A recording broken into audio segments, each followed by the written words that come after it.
That is awesome. That's my Notion. What is it? It's called Notion. Oh, okay. It's an amazing app. It's like a to-do list. You can do anything with it. Like it's where I house all my data. So on the sidebar, I got all my stuff. Oh shit. I got one for the podcast. I got for the, Better Human School. Like these are all my notes. Dude, and that is awesome. My copy and stuff. Yeah, it's a pretty amazing app. I would recommend getting in it and just getting one board and keeping it simple and just kind of learning. But basically my morning routine is, I go in here with my morning routine and I have a bunch of reminders. Right. I got my daily reminders. I got my daily thinking. I got my plans and goals. I got my personal reminders list. I got ideas. And then I have my thinking area, which I have some like goals in here and what I want or whatever. And then I have my daily social, my daily learning, my daily fitness people. And of course, I'm not like marking these off every day. These are kind of aspirational, but a lot of days I do get most of the stuff done. And it's at least a reminder of what I need to get done. So I want to have a study session. I want to read Kindle for at least 5 minutes, which I actually already did. I want to send one person a voice memo and I want to call one person. These two I got to get better at because I've been not as consistent with them. My 30-minute walk, sometimes I just forget. I got to remind myself. Working out is pretty set because like built into what I'm doing. But even on days where I'm going to rest, like today, I'm not really going to do anything. Maybe I'll like do a stretching session or something. Yeah. Then I got my number one thing. I got a list of all my pending work. I got my writing session, which is session 1, which has a checklist of what I want to do.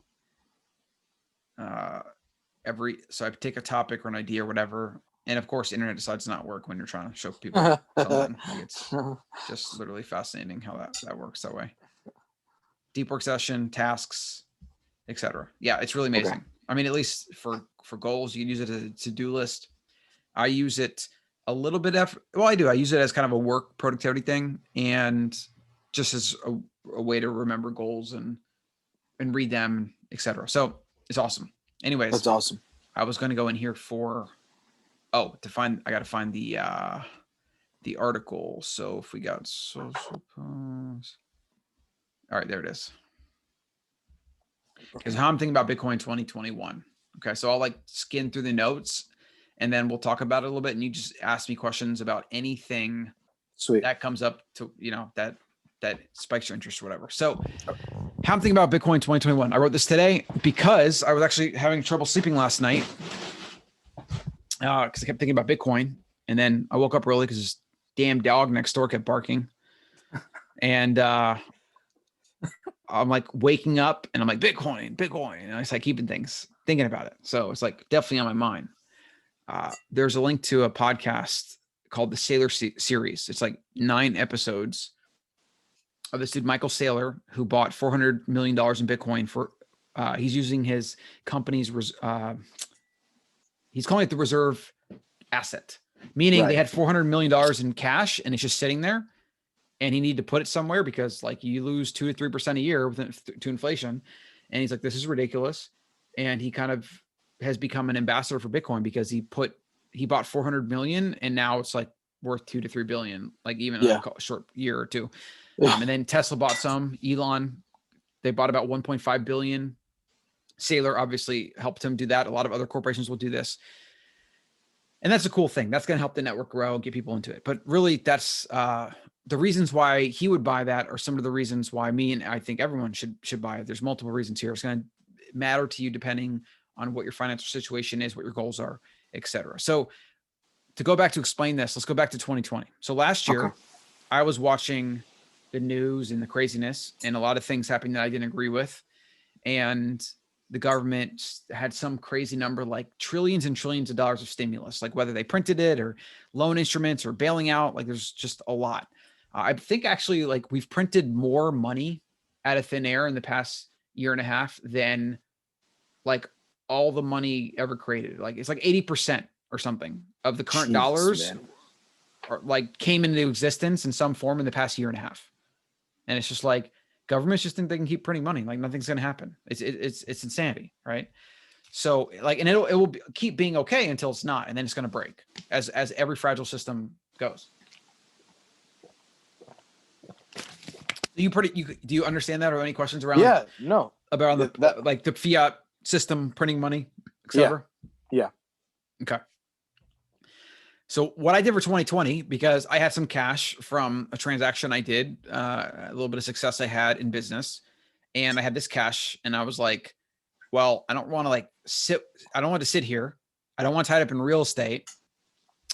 And so if I have all this cash, and if we have like hyperinflation, if the system collapses, or if the government keeps printing money, which it actually is, they just passed $1.9 trillion stimulus package like 2 days ago. Like I'm not talking about 2020 anymore. Like 2020 was like a trillion or two or whatever it was, and then we just did another 2 trillion, right? Yep. I was like, if I have this cash and sitting here, it's at risk. That's basically what the thesis is. Okay, it's at risk. Yeah. Because if we had hyperinflation, are you familiar with what happened in Germany during World War II?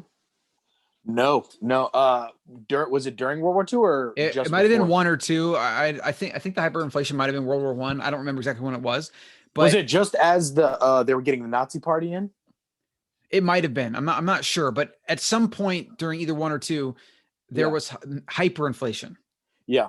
Right. Where there's pictures of kids in the street playing with stacks of cash, stacking them up as a toy because it was basically worth nothing. They were burning cash for fuel. Is what they were doing because the government kept printing. I actually think it was World War II or after World War I, maybe, because they had to pay reparations to France, I believe. And what they decided was, okay, we'll keep paying you, but we're just going to keep printing it. And it printed and printed. And this goes all the way back to Roman times and really the first coinage of money. Money was coined usually through silver and gold primarily, right? Those original forms of money. You had some like copper coins, denarii, and things like that. But what happened is governments are not good at balancing their checkbook, right? Like there's no skin in the game. It's like way different than you or I. If we don't balance our money, our finances, like we'll be homeless. Like, right? Like, governments have like immediate. Yeah, there's a feedback loop and we have skin in the game. It's just like with a business. Like a business, when you run a business, it's the ultimate test to just like reality, because the free market doesn't give a shit about your feelings, right? Like if your product's not good or sucks, or you're not delivering value to the marketplace, your business will not exist, right? Governments can get away with it though, because of all these other things, mostly violence and, power and whatever, right? They can get away with basically not having to balance things, right? But there are implications of that. And so what happened is, I think it was Nero or one of the early Roman emperors, they started debasing the coins, which means that they would take in, let's say, a gold coin or a silver coin that had a certain value that the marketplace respected. And then they would remelt it and add in cheap metals to make the coin have less silver or gold, and then use those to buy things, right? Because they were running out of money because they don't know how to balance their checkbook. You see how that works? I take in, let's say, a pound of gold, and now I melt it and I throw in 10 pounds of like copper, and I make these coins that kind of look like they're gold because they're still like maybe half gold, right? And then I have 12 pounds of gold coins basically. So you're creating fake money basically. And that's what the dollar is. It's just printed. It's not worth as much. And what governments did is they did it more and more and more, like, so that it was worth less and less and less, to the point where nobody would take them. And usually what coincided with the disillusionment with a government's money was actually the collapse of that government, or it was like a regime change or something. Like usually it got so bad that people like would revolt, or they would just want to take the money anymore. The government would have to bankrupt. You'd have revolution. So a lot of these things, like historically, are very kind of coincide. But what happens is, over time, if you debase something, or if you keep printing fake dollars, which adds to the money supply, people trust it less and less. What happens, and this is happening with the American dollar right now, people will trust it for like as long as they can because they kind of have to. But if it gets to a point where it's so bad that people are like, I'm not taking your money, right? And we even have this in because we have a global economy, like America is going to eventually print itself to a point where other countries will say, I'm not taking your dollars. When that happens, like it's going bad. And then you get like a selling frenzy where basically everybody tries to get rid of their dollars. They move into something else. Maybe they buy gold, maybe they buy silver, they buy Bitcoin, they buy yen, maybe they buy whatever. And then the dollar becomes phony money basically. And what's going to happen when that happens is a lot of people are going to be caught off guard massively, right? Because most people don't own assets, right? The rich buy assets Then they leverage those assets by getting loans on them and or getting income from them. And that's what they used to buy their fucking toys. Like that's the Rich Dad Poor Dad 101. Buy assets, use the income from those assets to waste your money if you're going to waste it, right? Don't just spend money. And even more so, don't go into debt to spend money on consumable things or things that don't really, matter, right? Which is like basically the poor person's perspective is like, I make income. If I make $1,000 a month, I got to spend 1,000 a month, or I got to like spend $9.99 or whatever. And a lot of people today spend more than that because they go into credit card debt. And that's a whole nother topic. So are you kind of following me on this so far? Yeah, 100%. Yeah. This is kind of filling some gaps for me too, because like there are things that we've learned in the past year with like financing our car and stuff like that, where it's like, this is like connecting some dots for sure. Yeah. Well, that's the beautiful thing about going down to first principles and also going into history. History is something that people just don't have a respect for. And even though my dad was a history major, and I've always had a little bit of appreciation for history, it wasn't until 2020 when I started looking into the founding of America, and it made me kind of revisit the Constitution. I started looking into free markets. I started looking into a lot of these different things, like a little bit more towards the political end, because I'd always been ignorant of politics because I just didn't care. Yeah. Kind of back to not caring, but I now have a better appreciation of what America has done. And though America has a lot of flaws, it's still the greatest land and has brought the most prosperity and opportunity to more than any other country in the history of mankind, right? America is still the winner, right? Absolutely. And that's mostly because we have a mostly free market. Now we don't have a truly free market. We have crony capitalism, and there's a lot of nonsense that goes on, whatever. Again, another topic for another day. But the beautiful thing about going back to history and understanding like something as simple as like debasing the denarii that they did in Rome and how that might have contributed to the collapse of Rome. Maybe we can see that what we're doing in 2020 is not a good freaking idea, right? Like they say that those that ignore history are doomed to repeat it, right? That's why, because humans don't change. We have the same fundamental behavior, and generally generation after generation, we tend to forget things. Like the Depression era, like, you know how people that lived through the Depression, how they like tight with their money and things like that, that like your demographic, mine, like we have no idea what like actual hardship is. Like we have no idea what it's like standing in a bread line. Like we cannot even fathom that. I mean, a week ago in Austin, when we ran out of power, and I mean, we're still relatively safe. We had friends or whatever. It felt like we were in a third world country. It's like, we just have no concept of the shit that can actually happen.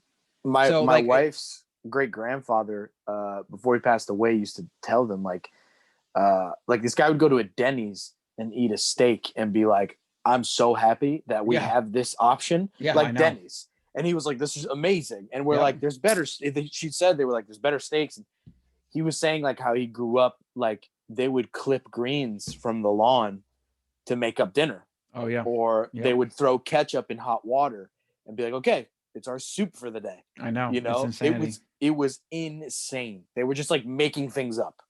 We have so much abundance that we have diseases of modernity, which are diseases of abundance. That's what we have. We have diseases of the mind. We have diseases of the body. More people are dying from laziness and bad lifestyle habits than any virus, ever. I mean, I wouldn't say ever, because tuberculosis killed a lot of people.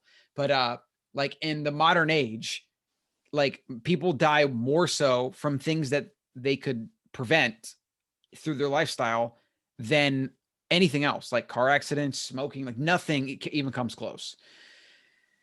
Again, another topic for another day. So it's all connected though. So so history, important. We'll get back to it. 2020, my financial strategy. All right. This is what I did. I had money. I'm like, I need to do something with it. I don't want to waste it. I didn't want to buy stocks. I thought they were overpriced. And actually in 2020, it was insanity. Like the economy was shut down and stocks were going up. Like what's going on right now? Like, are you serious? In fact, even to this day, real estate in the stock market have reached all-time highs, insanely high valuations. And the economy, the underlying economy, while we've bounced back a little bit, like it still doesn't reflect the pricing. Like it's just, we're in this weird, like it's a bubble, but it's just also a weird bubble. Cause like, it's like a black swan based bubble and we don't know what really to expect, or it's just insanity. Right. And a lot of it is contributing, is fueled by the fake dollar system. So I go dive deep into this, and I basically decide that I need to be a financial prepper. So this is like my financial prepping strategy. I bought 3 things. I bought gold, silver, and Bitcoin. Okay. I went heavily into silver because it was underpriced compared to gold. It still is pretty underpriced. Gold was kind of eking up a little bit. It topped at about $20.50 an ounce, I think, $2,050 an ounce. It's now back down to about $17.50. Silver was hovering around like 18, 19, or 20 when I bought it, and now it's around like 27. And then I bought a smaller percent of Bitcoin. And this is when Bitcoin was about $4,000 a coin. Do you know what the price is right now? Have you followed it? Yeah, it's like 400,000, right? No, 52. Oh, geez, 52,000. Oh, sorry. 400,000. I'd be driving in Lambos. I'd probably sell a little bit. I know it's a ridiculous amount, and I know that there's a stipulation between that and Satoshi, which is like the smaller version. The Satoshi is every Bitcoin can be broken down into, I think it's 1 million Satoshis or 100 million. So think of it as like the ultra small pennies to the Bitcoin, right? Yeah. And so I bought more gold and silver because at the time I was just more, I was consuming more content around gold and silver. It has more of a history. Bitcoin, I'm a believer in, I have been. But I don't know. It was still just kind of like, I hadn't fully adopted it and it still seemed risky to me, So that was then. Obviously we went from 4,000 last year. It peaked at 56,000 a couple of weeks ago. Okay. In 1 year, like insanity. Insane. Right. Now my trouble, and as I write this piece, I'm kind of like, let's see. So this is what I don't like telling myself, right? I don't like telling myself I should have bought more. Yeah. Because that's just like being results oriented. Like, of course I should have bought more. Right. But that's easy to say now when it's 50,000. Right. Like, what if it was only 10 right now? Should I have bought more? What if it was still 4? Should I have bought more? I don't know. So I have to make sure I'm not fooling myself. And I want to think about this really, really clearly. And the quote I use here is Richard Feynman said, I knew I would find spelling errors, but that's good. I'll fix that. As Richard Feynman said, the first principle is that you must not fool yourself, and you are the easiest person to fool. Okay. So that's like a reminder to be very self-aware of your thinking, because right now, Bitcoin's at an all-time high. Gold and silver have not been doing like amazing or anything, but they're not really supposed to. They're definitely more of a long-term hedge. And so I just have to like keep that in mind. Like, am I just getting wrapped up in Bitcoin mania, or do I fundamentally believe the thesis? Right. So I wrote this piece today, kind of distill my thoughts a little bit, because I'm like, all the information I'm acquiring and what I'm kind of getting to this point where I'm learning about it. Basically, I think I'm going to sell probably like 90% of my gold and silver. And I have some other cash from something. We sold our house recently, and I'm thinking about putting it all into Bitcoin. So this is a very big decision. Some people would say it's crazy and it's volatile and whatever. But the more I dig into what Bitcoin is, what it isn't, when I dig into what silver and gold, like silver and gold have massive risk and they're price manipulated, and there's mining inflation. There's a lot of different things that go with it. In fact, some of the things around gold and silver, I'm learning through my Bitcoin study. I'm realizing that they're a little bit more risky than I thought. I used to think they were much safer stores of value, and I'm thinking that they're not as safe anymore. Now, I think everybody should have a little bit of it, because like, you just never know. And it's still something that if the world collapses, like gold and silver is going to be like, people will want it. Like, it will still serve that purpose, but I don't need to have a ton of it. Right. And so I'm kind of figuring out how much I need to have. So this piece is about, if I'm going to take like the large percent of my liquid net worth and put it into Bitcoin, which we're looking at like 10 years now, right? Very brand new asset, very, I mean, it's well understood, but there's still things that we might not know. Like, there's things that could maybe happen that nobody can foresee. So I have to just kind of work through that. Now, let me pause. And any questions, or where are you at with your thinking on this right now? No, it's pretty straightforward. I mean, it's something that I've been like wanting to look into myself, and me and my wife talk about it quite a bit. And I think I'm where you were, where I'm like, is it the mania, or is this really like, is this about to be where we're going? Is this the direction we're headed? And it's like Elon's been really big about Dogecoin too. And I have like, the little I know about Bitcoin, I know almost nothing about Dogecoin. And let me tell you, don't buy Doge. Don't buy anything that's not Bitcoin. Yeah. Okay. So I'm a big Bitcoin maximalist, which basically means I'm a true believer in Bitcoin. It is actually the only decentralized crypto there is. Everything else is just like they're just trying, there's a money grab. There's a lot of scams. Yeah. There's a lot of things that might promise a utility coin, but Yeah. people don't understand that those are not stores of value. They're not going to be money. They're like, if they win, they might win to have some business use or whatever, but they're not going to be like what Bitcoin is. Bitcoin can actually be, Bitcoin is the future of money. It's probably going to be the thing that is the underbelly of the future of humanity.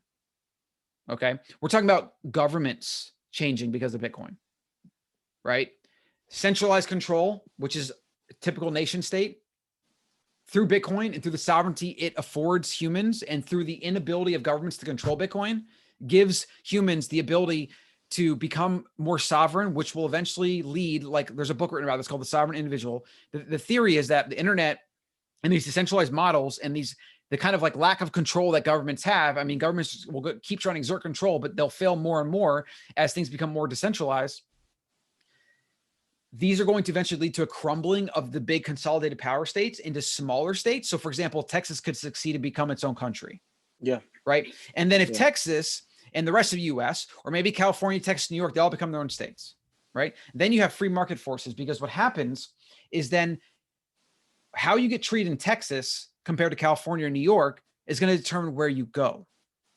Right. And so money is this form of energy, this power source that allows the individual, you and I, to control our money, to not need some government to protect it or issue it or do anything, and basically control it.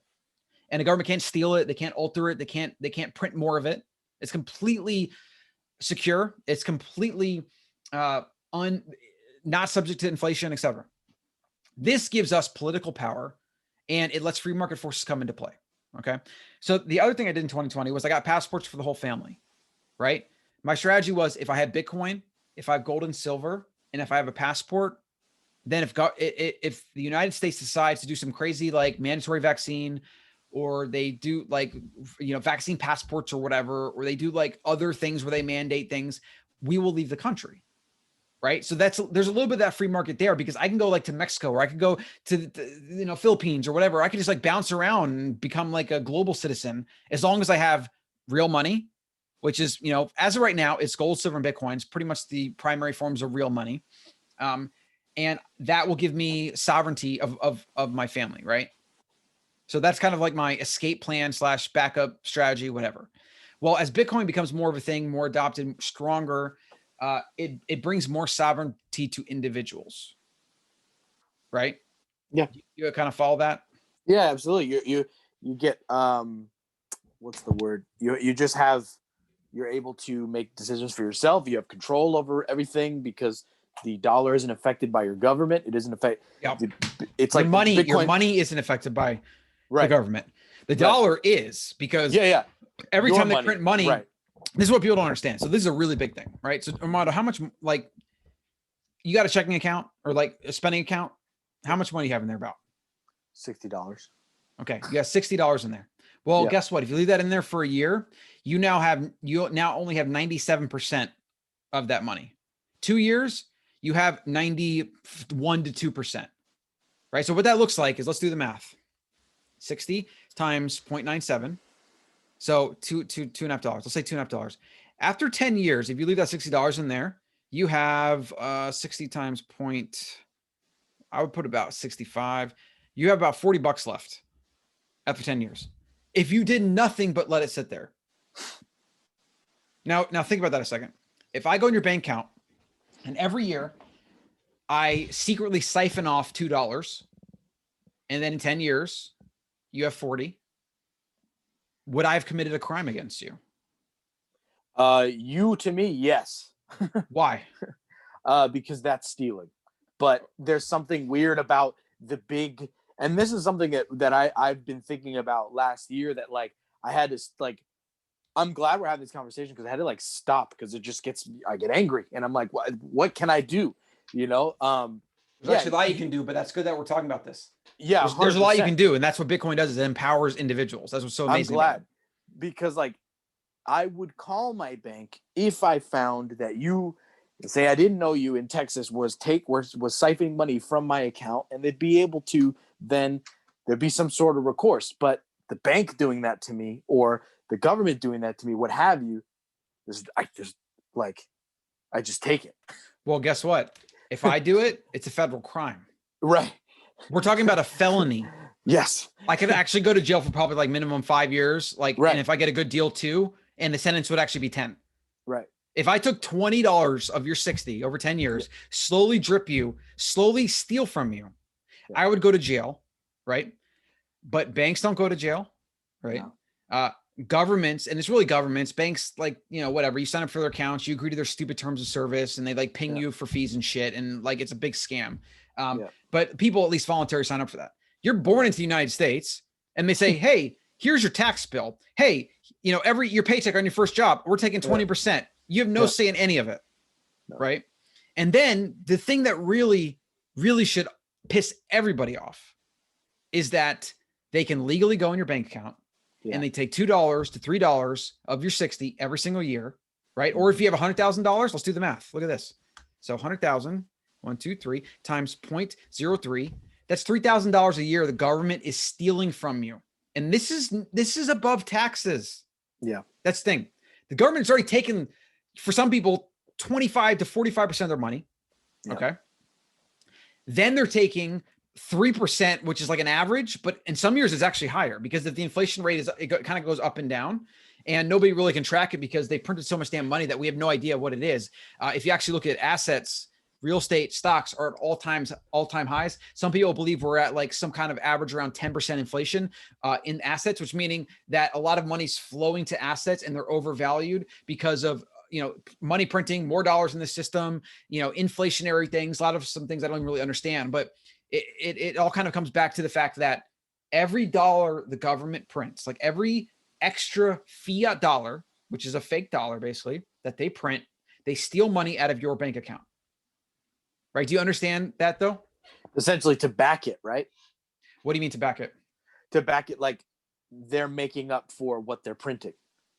No, if they print dollars, right? More dollars makes your spending power go down. Okay. So that's what inflation is. They call it a silent tax because you don't see the number change. But why do companies raise their prices every single year? Every single year, most people don't even realize it. Every single year, companies raise their prices. Why do you think that in 1920, I could get a nice suit for $20, like $1,000 suit today for $20? Yeah. Right? Or a pair of shoes for like $1. Yeah. It's $100 for like a nice pair of shoes today.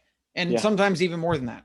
Way more. Yeah. That's inflation, right? Yeah. Because since we started printing dollars and doing this, since the dollar fractional reserve banking system, right? And I'm a little fuzzy on the timeline. I mean, I know Nixon took us off the gold standard and that really messed us up. But even when we were on the gold standard, which were dollars were connected to gold or real estate, the price that kept some kind of stability. We were still using fractional reserve banking, which means that like if you give a bank $10, they can now loan out 100. I don't know if you even realize that. I kind of learned that this year, where like just having a checking account is how banks loan money. Yeah, and all they have to do is like have the numbers in the account. And then they're allowed to basically make up loans on paper. Yes. Right. And that contributes to an expanding money supply. So that is kind of a form of inflation. Now there's some things in there that I'm not like an economics background. And like, I have some friends that know this stuff like way more clearly than me. And I'm very much a student of this. Let's just say that fractional reserve banking plus the government's ability to print dollars, right? They basically like just create it out of thin air. You get a tax called inflation. And that's why in 2020, I'm concerned about inflation going out of control, because we've seen in places like Zimbabwe, for example, they have a $1 trillion bill. Yeah. And it buys nothing. Like people just, they put it on their walls as a souvenir. Yeah. Right. Because they had so much inflation that the only way to get people to accept like even a little bit of money is they had to create $1 trillion bills. Here's $2 trillion for that gallon of milk, basically. Yeah. Right. That's the craziness that I can get to. Yeah. Another country that's happening is Venezuela. I don't know if you've been looking what's going on, but silver, for example, with their Bolivar, I believe is the currency, you could get an ounce of silver for like, it might've been like $100 Bolivia are 200 or something, right? Whereas it's 30 US dollars right now, or 27. Well, I believe today it's like 100,000 Boliviar to get an ounce of silver, right? That's massive inflation. Okay. Because they mismanage the government. They print a bunch of money. It's the same story. Governments run out of money. They don't, and think about it. Governments also have to pay other countries. It's not just like they can put in their own country and they're good to go. Like, governments very much depend on global trade and things. A lot of governments have to buy fucking food from other countries, right? Or like certain, like oil or whatever, right? So like, you need money. If you run out of money, you know, your government can basically be toppled, because then you can't pay the military, you can't pay for protection, and then your citizens revolt, right? So there's for dictators and things like that, there's a very strong incentive to print money. And with any government, when they want to spend more money, like, why would they just not print it? Like, you know, usually what politicians can do is they print the money and then they let somebody else deal with it later on, right? Because a lot of times these things can take time. But I was concerned that maybe in 2020, we hit this tipping point where we have massive inflation and it comes really fast. And maybe that's like 20%. I mean, there's been periods of time in America where I think we've had 20 or 30% inflation, which means that if you had $1,000 at the beginning of 2020 and we had 20% inflation, I now have $800. Yeah. And maybe that fluctuates between 600 to 900 and kind of goes around. Any day of the week, my money might be like, buy me nothing or buy me like a little bit more, a little bit less. Like, talk about the uncertainty. Like, you're just holding money you earned and you don't even know what's going to get you, right? That's a very destabilizing thing for culture, for people, etc. Follow me thus far. Any questions? Yeah. And no, you're absolutely right. And kind of going back to like a callback on the regime change thing, this makes a lot of sense. Just before the Nazi Party came into power, which was the Nazi Socialist Party, the inflation that you were talking about before, where kids were like playing in the streets, I believe that was around the same time, and people wanted that change because they thought, oh well, let's go into socialism. Let's see if that's a different thing. Yeah, they promised to fix. That's probably what it was, because I know that. Yeah. Hitler's rise to power, he was very much, let's blame the Jews. They're the money people. They're the reason our money is like having problems. They're the reason we have inflation. Let's get strong. Let's take our money back. Like, it was that typical nationalist pride thing of like promising the people that you're going to solve all the problems, right? And when you have massive inflation where people are starving and burning money for fuel, and you have craziness like that, people will believe anybody. Like, they need to believe to survive because they have no other choice, right? And so I do believe that probably is what the timeline was. Yeah, and that ties into, you know, that's kind of connecting the dots for me with what you're continuing to say, because I'm like, yeah, I mean, we just basically had a regime change in a sense, and it's, you know, it doesn't look any better. It actually looks much worse, where this regime, quote unquote, this political party wants to further print more money. Yeah, man, there's it's weird. It doesn't feel good, you know, and it doesn't look good. Well, it's like, you know, it's like what Morpheus telling Neo, like, you'll see just how deep the rabbit hole goes. Yeah. That's what happens when you look into any of this. Yeah. Like, when you hit that inflection point where you basically go from being unaware and asleep to woke, but a good woke, not like the woke, like I'm an SJW woke. No. In fact, it's not being woke, it's being awake. That's what it is. Awake, right? and noticing the truth, really looking for the truth of things. You're seeing clearly. Mm-hmm. Yeah. That's when you can never go back. It's like you do literally take the red pill, and you can't untake the red pill. Like, you then already know what's going on.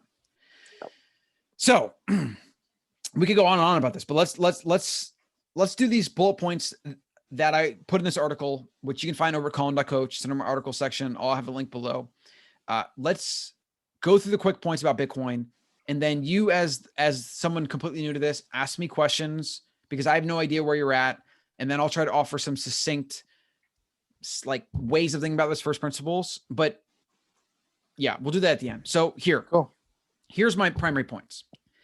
There's no form of wealth source that can compare to Bitcoin. So Bitcoin is the only form of money ever created that is not subject to inflation. Gold, silver, and fiat all have inflation risk. So gold inflation is where they mine more of it every year, pretty much, right? And so what that means is that the supply of gold keeps growing. That's inflation. Yeah. Inflation is anything that contributes to the supply of something so that it becomes less scarce. Yeah. Right? Because something to have value, it has to have scarcity. Rarity, basically. Right? Yeah, scarcity. So like if you're in the desert and you have no water, it's the most value. You'll pay any amount of money for it. Yeah. Right. But if you're, in modern society where there's like fountains of water and you can play in, you actually don't even pay for water. You just go to a water fountain. That's right. Right. So like obviously environment can contribute to this, et cetera. But you see places where they don't have water, they spend like most of their paycheck on water. Yeah. Right. So scarcity is important to understand this. So if you have dollars, people accept them because they have a certain level of scarcity. It's hard to get $100. It's hard to get $1,000. If I start walking outside and, Mother Nature decides to rain dollars so that every other day it's raining dollars will no longer be money because it will not have scarcity and it will not be a means of exchange. Right? Okay. Yeah. So Bitcoin is the only money ever created that actually has true scarcity. It's incredible, right? And we'll get more into that a little bit. So there's no other form of wealth storage that is resistant to manipulation. All right. Now I'm not going to go into like blockchain, which is a buzzword, and decentralization and the way it actually works. But basically, you can't manipulate Bitcoin, right? Because you would have to shut down every single miner. You'd have to basically shut down the internet, and you can't do it. Yeah. Right. That is called, that's what decentralization is. So centralization is the US government or the Fed. Blush somebody. And they're a powerful entity. They control something. They make decisions. They vote. The board decides whatever, and then they enact it. That's centralization. And what do you get with centralization of when you include a bunch of humans together in power? What do you think you get? Centralization, right? Yeah. What do you get with centralization? Where you have like a small number of people making decisions for something, or a large group of people? You just have those people's agenda being kind of spread on what they want to other people, not necessarily for most people. It might not align with your incentives. Yeah, right. And you also get corruption. Correct. Right. Because they just say have power their own... corrupts. Yeah. Absolute power absolutely corrupts. Yeah. And I mean, even if they're not trying to be corrupt, they might just have different ideas about the world. Right. Yeah. We know that there's, 6 billion humans. We also know that there's 6 billion perspectives. Yeah. Right. And I know that there's a lot of people on the planet that I don't want them having any say in my life if possible. Absolutely. Okay. So that's the importance of sovereignty. Right. So Bitcoin, though, cannot be altered because it's a decentralized model. So you can't come in, you can't hack it. Right. In fact, this is a good teachable moment. So Bitcoin cannot be hacked or edited. It's a public ledger. It's decentralized. You can't manipulate it. Okay. You can manipulate it by buying and selling. And some people think you can manipulate the price that way, but that's its own thing. So if I have Bitcoin and I have it in a wallet, or I have it, it's basically just passwords. Like that's what it is. Like you have a password to a key. You have a private key and you have a public address, and the key unlocks the address that proves that you own it, basically. So the way you can get hacked to lose your Bitcoin is if you give somebody your password. It's just like if you give somebody your bank password and they wire all your money out. Yep. Okay. Same concept, right? If they steal your identity, they get access to your bank account, they take all your money, right? And there's risk there. It happens all the time. Okay. So this can happen with Bitcoin if you don't take your security very seriously, or if somebody hacks your phone and they can figure like your password's laying around or whatever. A lot of the encryption today and two-factor, there's things that can prevent this, but that's the only real way to get hacked. It's more of an identity access hack. It's not a Bitcoin itself hack, because you can't hack the network because the network lives on a bunch of computers, right? And nobody knows where they all are, and if you knock one down, another one will pop up, right? It's a very anti-fragile, perfect system. Right. So this is resistant to manipulation.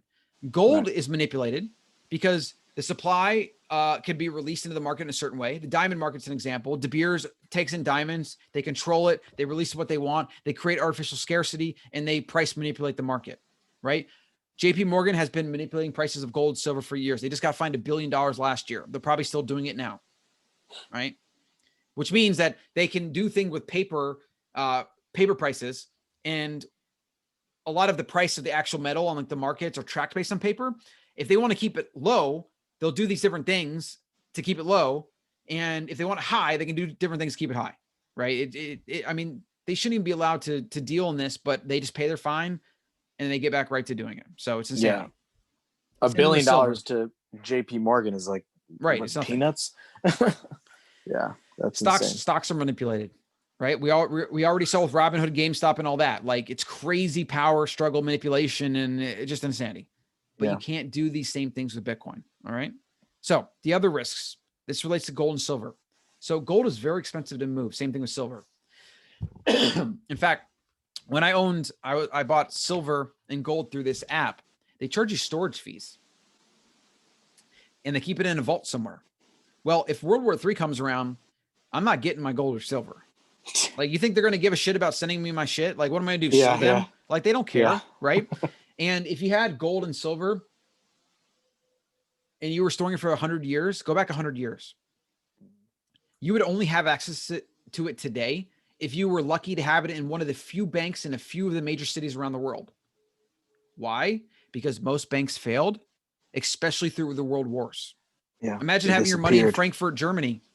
You're fucked. You're not getting your money. Are you kidding me? No. In fact, they were talking about how the Jews that had a lot of the money that wanted to get out of the country, some of them were paying 90% of their wealth to get out, basically 10% of the country. So if you have $1 million, you're basically getting 100,000 out. Yeah. Yeah. It's like the most crazy ATM fee in the history of ATM fees. It's like, and that can happen anytime if there's some major social unrest or world war or whatever. Yeah. So that's called a custodian risk. It basically means that whoever's storing your metal can just F you, right? Yeah. Yeah. That can't be done with Bitcoin, right? I can go anywhere in the world. Nobody can steal my Bitcoin. They can't take it from me. The only thing they could do is they could like force me to give it to them or whatever. And that's, at that point, my physical safety, like whatever, take my Bitcoin as long as I live.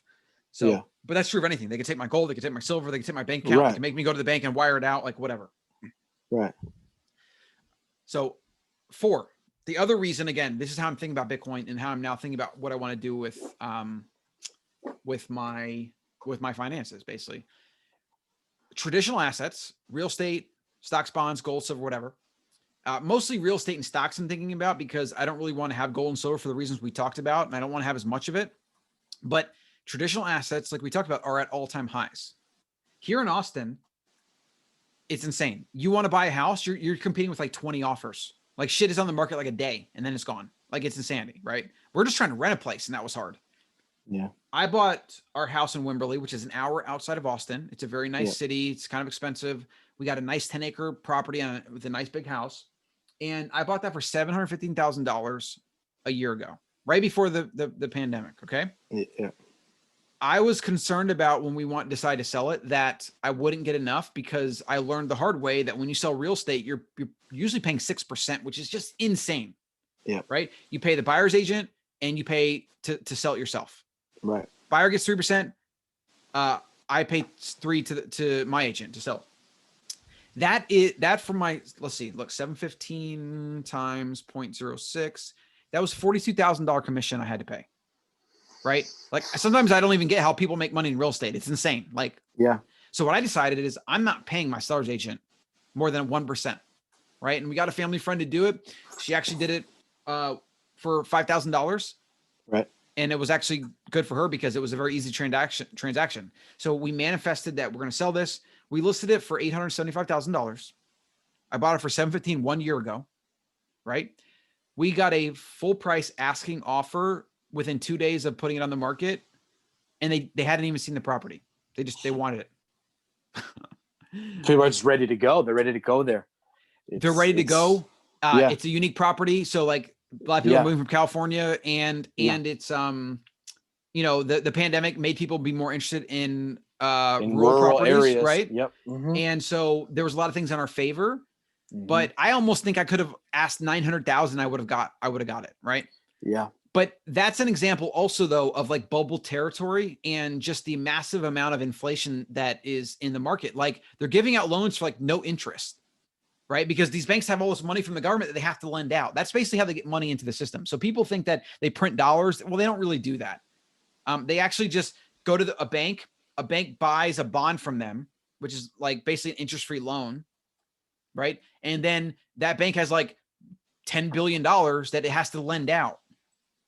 But if you factor in fractional reserve banking, I think this is how it works. I might be wrong on this part. I think they can lend out 100 billion after they get that 10 billion because of the nature of that. But that might be wrong because it's like a note. I don't know.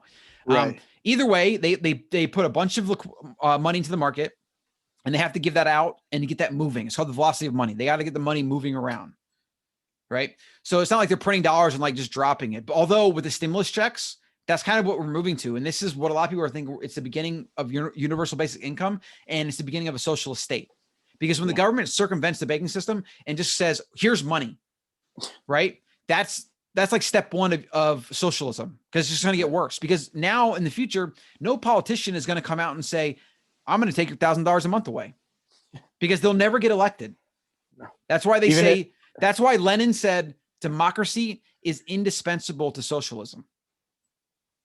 What that means is democracy, which is basically mob voting, mob rule. So 51% of the country wants it. It happens. We have the electoral college. You're supposed to prevent that a little bit, but it still ends up being mob rule. Yeah. When politicians say that I'll give you money, and then Americans get used to it, you're never going back. Because again, you set the precedent, and now every voter will only vote for people that will keep giving them money. And what's likely to happen, because you know how politicians are, they'll say whatever they can to get the votes. It's all that matters. They just want to win. Right. They will now promise more money, and it will go on and on and on and on. And that's another factor that's actually contributing to what I believe will be the collapse of the American economy, the American dollar, all these different things. It's like the bill's going to come due. It's going to be very bad. But if you look at these stimulus checks, and if we think that kind of gets us into universal basic income territory, which becomes like basically the bootloader for socialism, it will get worse and worse and worse. And what will the government do when it needs money? To borrow. No. What does it do? Oh, it print more. It just makes more. Print more. Yeah, it just makes more of it. Absolutely. Right? Absolutely. Which increases inflation, which increases the likelihood it's going to collapse, because people are going to be like, enough's enough. I'm sick of this. Yeah. Right. And when that happens, when you have companies going to other countries, like billion-dollar corporations moving their headquarters, right? A lot of these companies can work anywhere. Why the fuck they don't need to be in America? When that happens, we can have a very quick downward spiral for the economy, for the dollar, for everything. It can go very bad. Okay.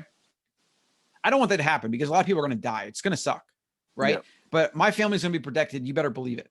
So this fourth point here is there's all-time highs in traditional assets. So I don't feel comfortable putting my money in real estate, because I'm going to overpay like crazy. And I don't want to buy stocks because they're manipulated and prices are crazy as well.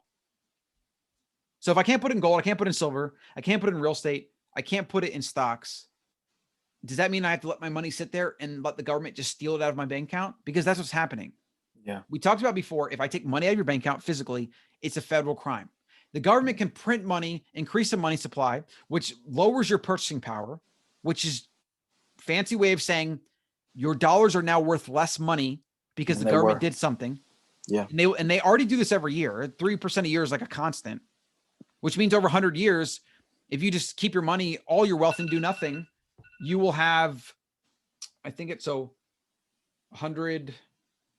I mean, I think you would have almost no money. Like, I don't know the numbers. I'd have to do the math, but you would end up, if you had $1 million over 100 years, you might end up with like 10,000 after 100 years or whatever. And that's just letting it sit. Just letting it sit. You did nothing with it, because that's what inflation does. It steals from you without actually physically taking it. It steals from you every single year forever. Yeah. Right. And that, plus all the combination of increasing money supply and trust eroding, whatever, it is moving towards destruction, right? We just don't know when it's going to happen. We don't know what this destruction is going to look like. We don't know how bad it's going to be. So nobody with any sense is debating whether this is going to happen. Now, there are some economists, and a lot of these people get paid by the government, and they basically get paid by Wall Street to prop up the narrative, right? There are people that try to like say this isn't a big deal, but they're just frauds. They're straight up frauds. And even if they believe what they're saying, they're delusional. Right. So you do have some of these economists that have no idea what they're talking about. They basically are like, oh, well, it's worked so far since Nixon. Right. So it must be fine. But it's like, dude, what are you even paying attention to the inequality and all the craziness that goes on? Like you are so detached from reality. Like you shouldn't even have an opinion. That's kind of what those people are saying. Right. We are headed towards destruction, and 99% of Americans are going to be unprepared. Right. 99% of Americans don't have gold. They don't have silver. They don't have Bitcoin. They don't even know what a fiat dollar is. And that's very freaking scary for a lot of people. And for me, it's always like, it's like the kids are going to suffer. You know, there's going to be a lot of people that are going to suffer. It's going to suck. The kids have no say in the matter. They're not even aware of these things. You know, their parents should be kind of aware. They're just addicted to the matrix. Yeah. Right. So anyways, those are the 4. That's where I'm at with thinking about now putting my net worth in Bitcoin. Now, where are you at with these things in your understanding before I talk about, like, real quick, like how awesome Bitcoin is? Well, now this will probably be a transition into what you want to say next. I am at what exactly, like, why is it what gives it value? How is now Bitcoin used with purchasing power? You purchase with it. Also, what is the state of Bitcoin globally? Where can you use it? How universal? Like, can I go to the Philippines and pay for my hotel stay with Bitcoin? Right. So you can and you can't. Let's just assume that there's no way that you can do business with Bitcoin. Right. In fact, my battery's gonna die real quick. Let me plug in. So if you couldn't do any business with Bitcoin, right, that would not matter. Why? Right. Because you can always convert it to a fiat dollar and then use the fiat dollars. So you can convert Bitcoin to any other form of currency. Yes, you just have to find somebody that's willing to buy it, and you'll always find somebody that's willing to buy it, basically. Yeah, absolutely. Just like as of right now, I'm always going to find somebody that's going to buy gold or silver. Even if I have to like take a little bit of hit on the price, somebody will buy it. Like, there's a market for it.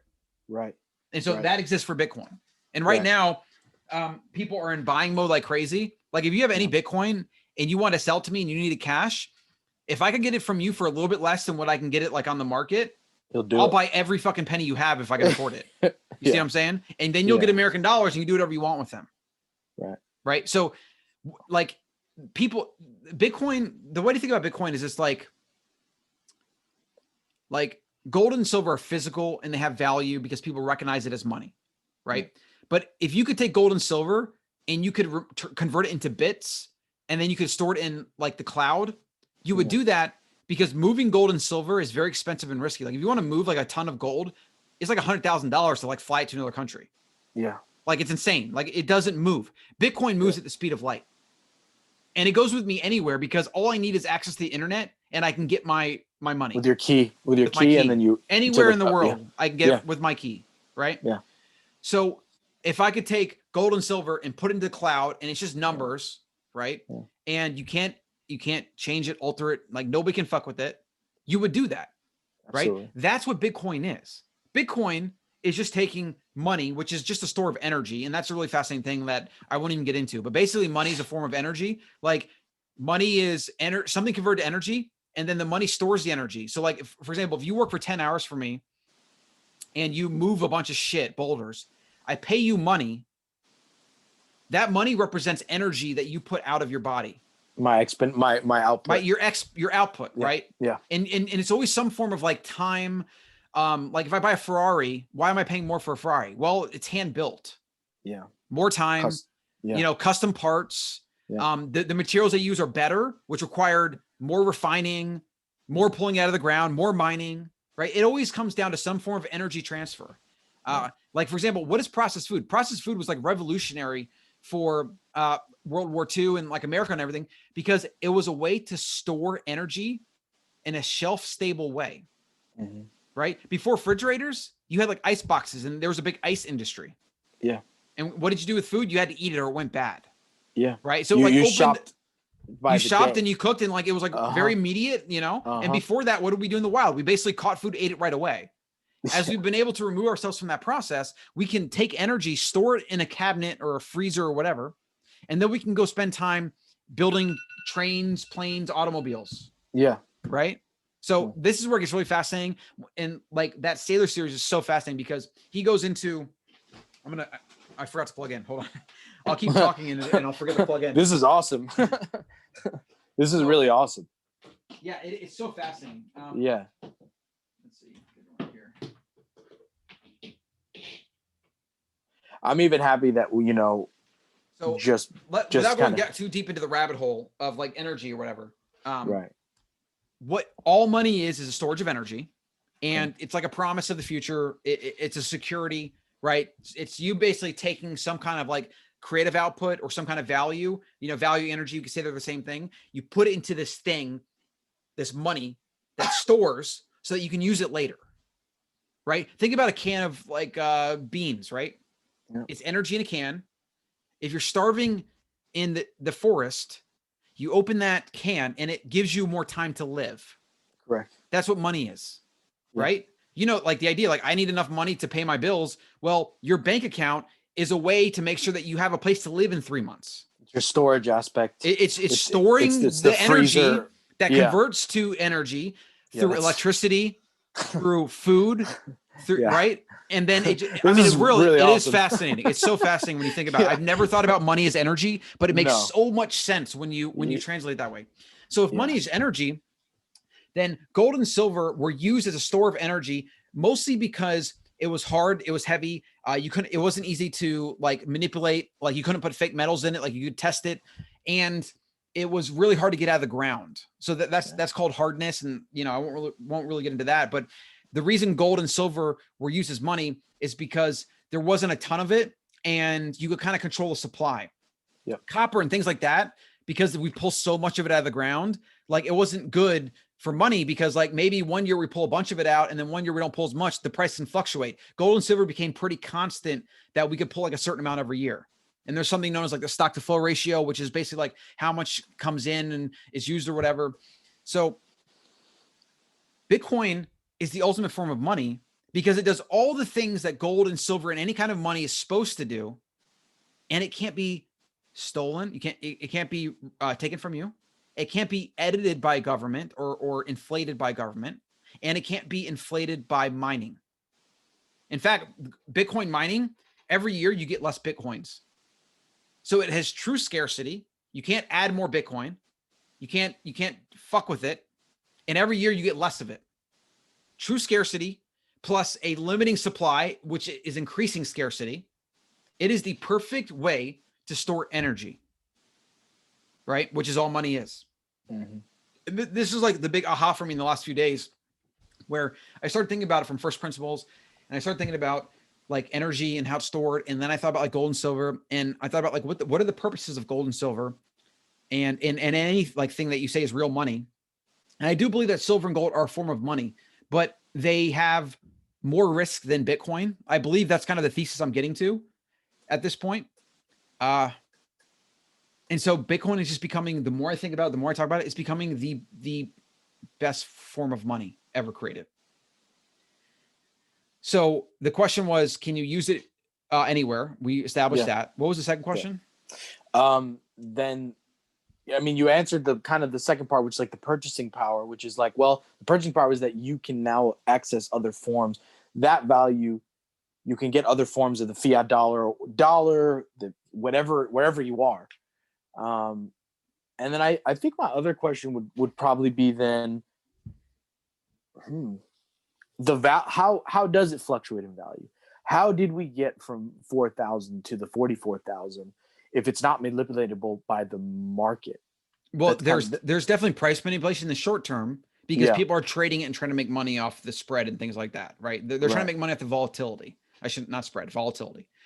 So yes, that happens, but that's true in the stock market. If you buy a stock and you want to own it for 6 months, it's purely gambling whether it's going to be up or down.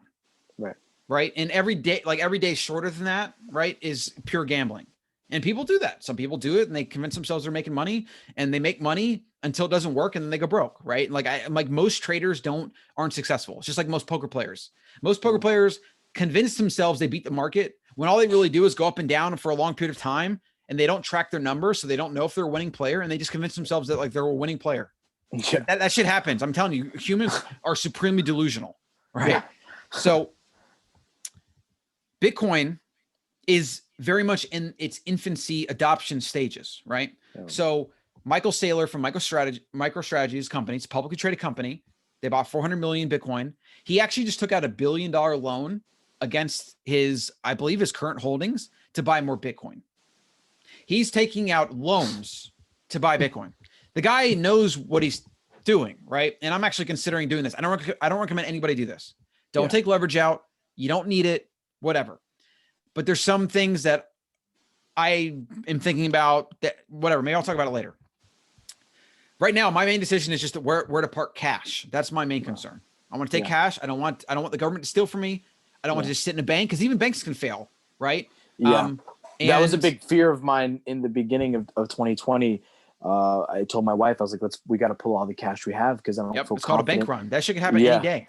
And banks don't have the money on hand. No.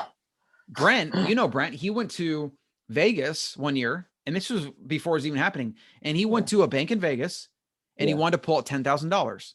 They didn't have enough cash. Like a branch bank, dude. Because nobody really went in there and bought it. Maybe most of their consumers don't even have that kind of money. And so he comes in and he he's kind of like a black swan for their averages. And he's like, give me 10K, and they didn't even have it. Like, can you believe that? So that was my fear. That was literally my fear. It's legitimate fear. And there's other things around Fed coin and negative interest rates. People don't realize, like, there might be something like negative interest rates, which means if you put your money in the bank's going to charge you money every year. Yeah. Like, think about that. That's insane. Like, who would keep their money in there? That's why they're talking about doing something like a Fed coin, where the Fed can control it.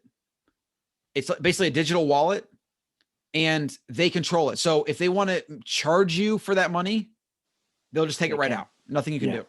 Right. So they're talking about it. It might happen. Who knows? But either way, it's one more way that the government is trying to make up for their mismanagement.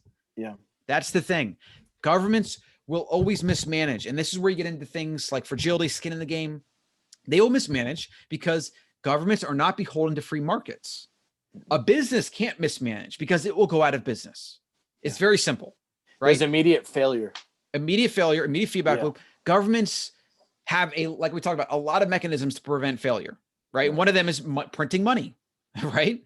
And they've been doing it for a long time, and they will do it until the day they die. The government will do it until the day it collapses. Yeah.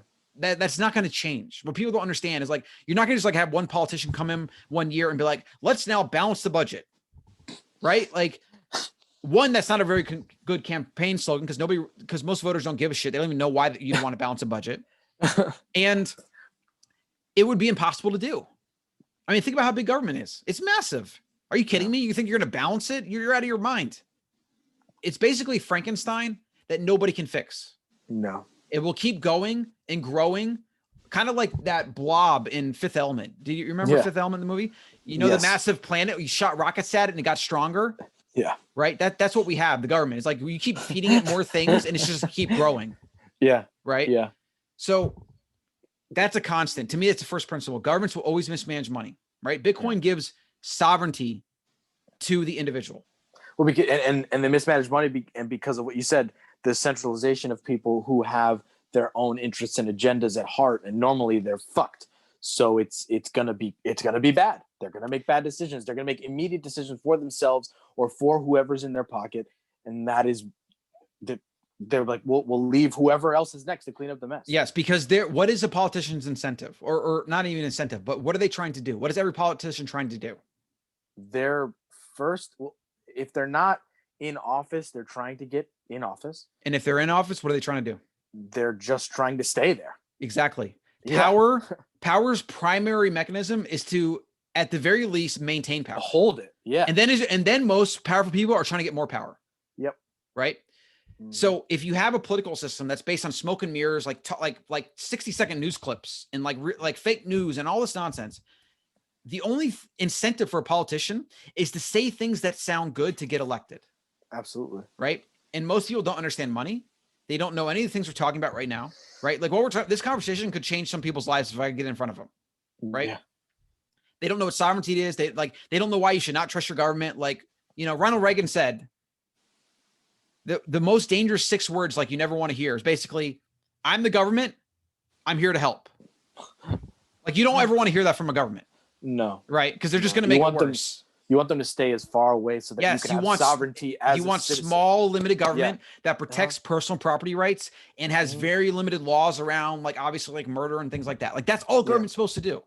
Right. Government should not control money. Laws. No. Government should not control money, and they should have almost nothing to do with free markets. right? But Yeah. that's So topic for another day. the states should then govern themselves, and you should be able to govern yourself within your community and Yes. your household, and vice versa. Yes, and the free market should apply to governments and states and whatever, so that like, I mean, it's kind of happening with like California. The reason a lot of people are leaving California is because they're a bunch of idiots that's being run by idiots, and they're going to places like Texas.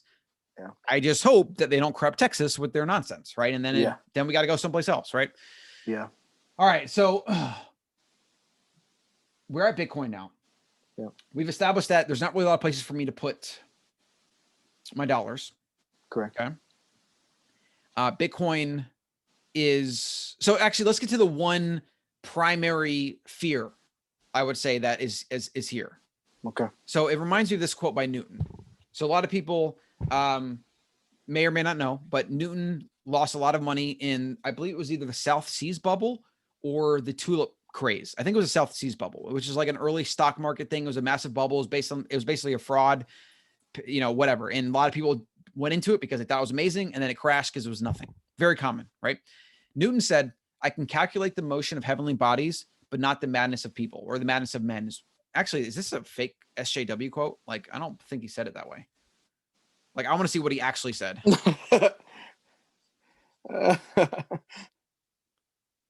Yeah, I guess it does. Madness of people. I thought he said madness of men, but maybe that was a misquote too.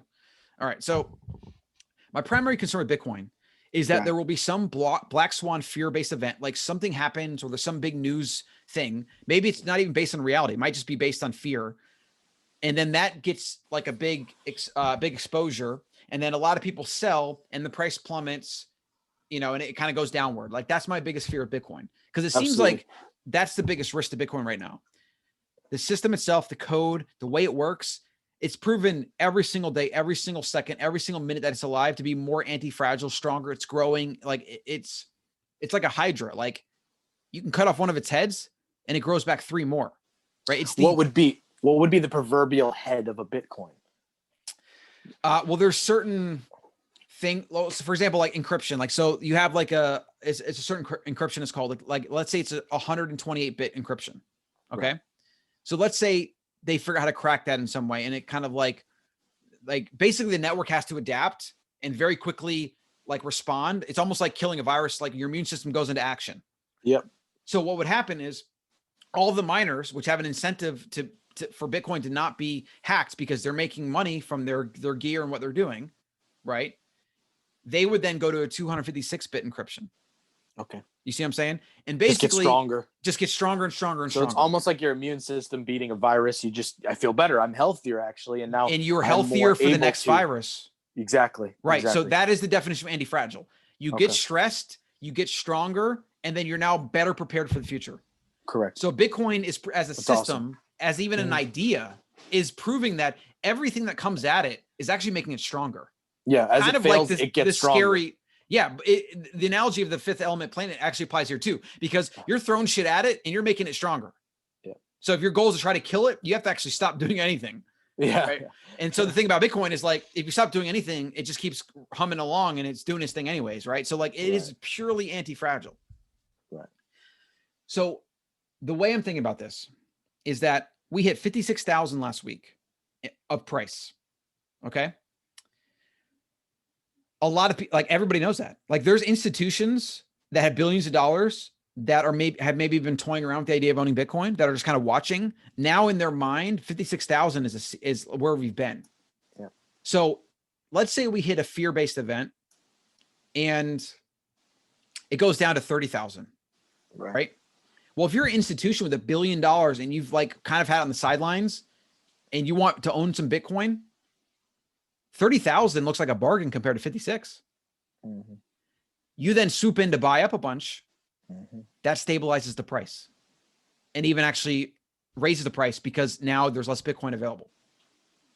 So what I'm thinking is that the fear-based event is a very small probability and we don't even know what it is. Like it might almost be non-existent, but let's say it's like a small percent. I think there's more people that are watching that are now thinking that anything under like 30,000 is a bargain. I mean, in fact, for me, if it goes under 30,000, I'm probably plowing all my money into Bitcoin. Like that's kind of where I'm at right now because I had that perception that it was at 56 and I think it can stabilize around 50. So then 30K becomes a bargain.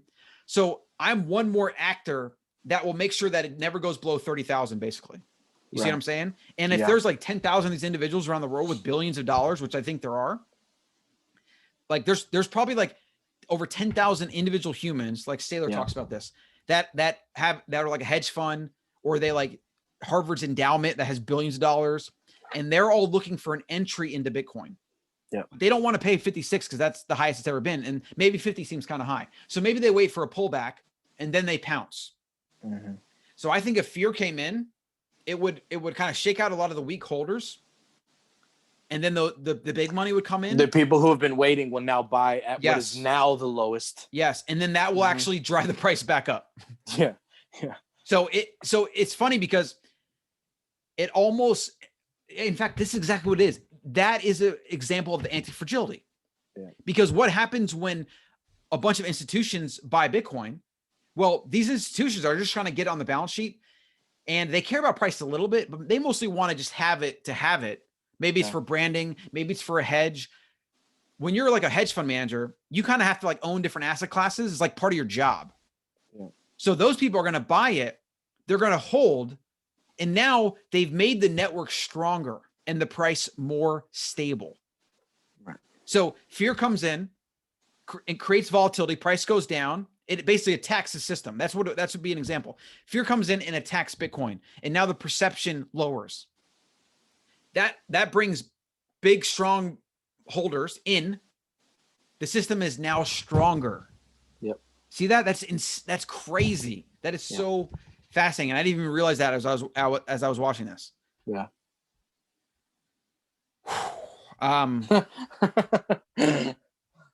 This is great, man. This is like, I mean, from the beginning of the talk, as you've gotten into the meat of it, I'm like, people would pay good money for this talk. This is like a private coaching lesson that I'm getting for free, and this is insane. I know. Well, I've actually thought about how there's going to be more businesses in the future that want to understand Bitcoin and because they want to add it to their balance sheet. They want it as like a reserve asset. I mean, I heard of a restaurant owner that owns like a couple pizza joints or whatever, and he had like $200,000 in cash, and he's like, I'm just going to buy Bitcoin, right? He even though he's a small business, he's doing what the MicroStrategy guy did. Yeah. MicroStrategy guy had 400 million. So now every year, let's look at the numbers. 400 million times 0.03. So he's losing $12 million a year to inflation if he just lets his money sit there.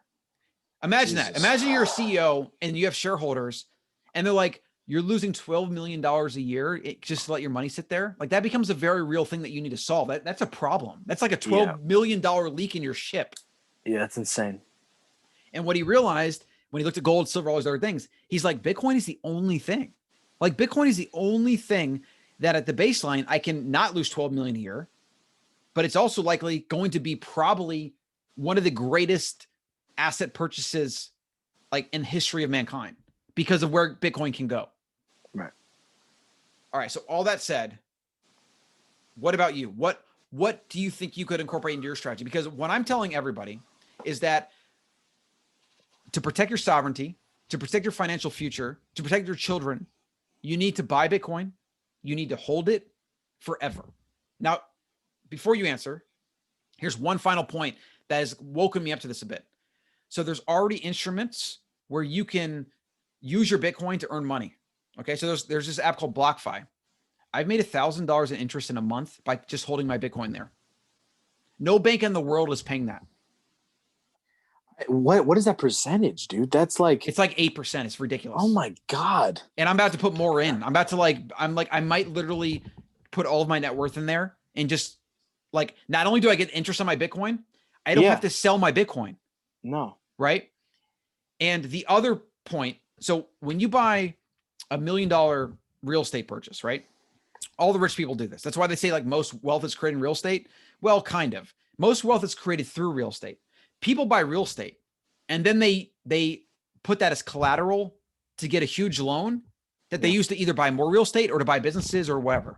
Right. You're leveraging the asset to generate you other cash flows or purchases or assets. And if you do that intelligently, You could take like one property and turn it into like 20 properties, right? Like you have to be careful because obviously leverage and whatever, but like there's things like fixed interest rates and there's definitely a way to do it strategically. Yeah. So in the future, it's already happening. Coinbase is now giving out loans where you basically pledge your Bitcoin as collateral. If I have like $1 million in Bitcoin, I can go to any one of these institutions. Maybe even traditionally banks will do this. I think a lot of banks will do this eventually. And I will say, I have $1 million in Bitcoin. I'm going to pledge it as collateral. Give me $1 million loan for like 5% interest rate. So now I have $1 million in like fiat that I can like play around with or whatever. I got my $1 million in Bitcoin that is still there. Nobody's taking it. And it's probably going up in value. And I could take that $1 million. I could start companies. I could buy real estate. I could buy a fucking gas station if I wanted to. That's making money. Right. And then my Bitcoin's going up. This is another fascinating thing. There's like some principle around this. I forgot what it's called, but your Bitcoin goes up and you could sell off a little bit of the Bitcoin, although I don't really recommend anybody sell it. But if you had to, like if you took out a loan, you can sell off a little bit of your growth to pay down the loan. And then you get to this point where you like basically have no note and you have your Bitcoin and then you have $1 million for free. Right? Like this is this kind of financial engineering is like in our lifetimes, there's nothing like it. And there probably will never, ever be anything like this again. Like the opportunity right now. Right. And even if you don't buy into like the massive upside where like the Bitcoin's gonna be worth $1 million a coin, I actually think it will probably surpass that eventually. You're at least protecting your wealth because the government is stealing from you every single day. Right. We already established that. That's the first principle. This is not like me talking air.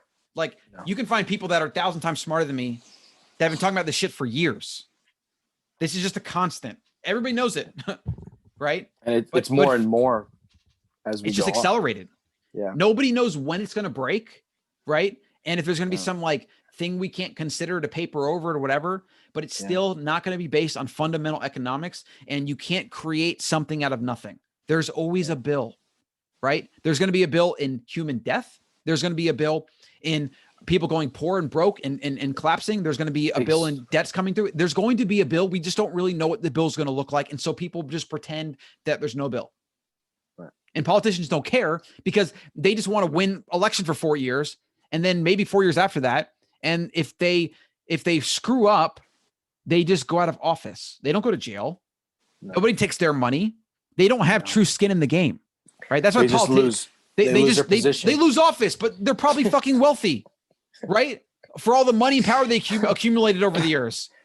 It's like the biggest scam in the history of mankind. Do you know that in like the Roman times, I think it was Rome, it might've been Greece, but senators were like begrudgingly elected. So they would like go to you and they'd be like, you have to be a senator. And they'd be like, no, I don't want to do it. Shit. And you're like, okay, fine, I'll do my duty. It was kind of like a begrudging thing. Almost like jury duty, but like at the highest level. Right, exactly. And you were, it was only because you were respected and you were smart and you were virtuous, etc. Right? Yeah. And nowadays, going to become a politician is like you want to be a pop star. Yes. And you want to make a bunch of money, right? The incentives are not aligned.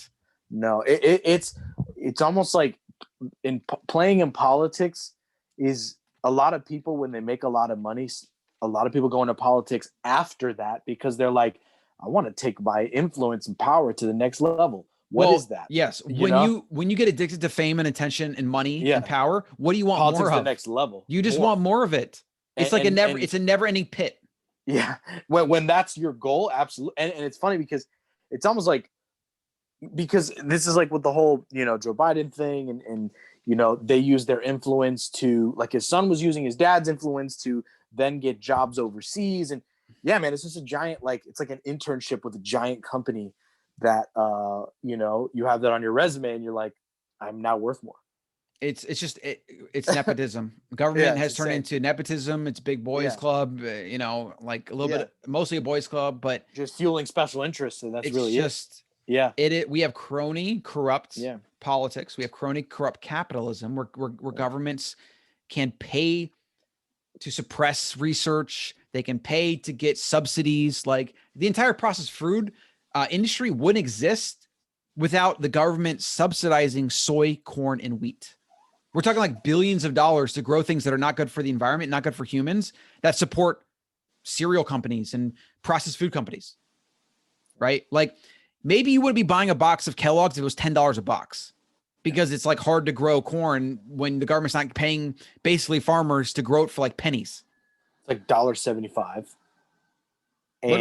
Literally. And even the way that we farm corn and soy is it depletes the soil, and like the numbers, the numbers on that is terrifying, where it's like we might not be able to have a harvest in the soil is getting depleted every single year. The soil is being destroyed. And that's, I'm telling you, like when you become awake, you can never go back to sleep. You see how ridiculous all of it is. Yeah. And if it doesn't turn you into a little bit of a prepper where you at least financially prep, then you're just fucking sticking your head in the sand, because like when you know these things, you have no choice but to protect your family. Like, and if you have kids, fucking forget about it, man. Like, you think I want my son growing up into this culture, having no idea what's really going on, and then he just like, I'm going to watch pop culture, I'm going to watch YouTube, and I'm going to become a sheep like everybody else. Like, you better believe that shit ain't happening. No, and it's one of those things where it's like, with me and my wife, maybe it's because we're so young, I don't know, but we're constantly, it's almost like we kick ourselves in the ass sometimes for having that curiosity, and then peeking behind to being like, son of a bitch, now we know, and we can't ever not know. If you, it is in the long run. You need to protect yourself. We understand that in the long run, it's better to know, but we're like, sometimes it gets overwhelming. It's like, oh my God, man, like I can't just turn a blind eye. I can't just go, let me plug in and I get on TikTok and I'm like, yeah, I'm doing the new dance and I'm doing, I'm part of culture and this and that. It's like now it's like that, how knowledge is like a fire in that sense, where the more you fuel the fire, the more you uncover in the darkness that you don't know. Yeah. Yes. And the way to solve that angst that comes is you focus on what you can control. Yeah. What could you control today based on this conversation? Well, literally what you said, I want to just I want to have dominion over I want a choice. I want to be able to have choice without but you anyone do. else. No, you don't need to want it though. You have it. Yeah. What could you do today based on this conversation? Wow. That was actually my next question, is how does someone like myself then get into that? How do you now proceed with $60 in your bank account, or some people less?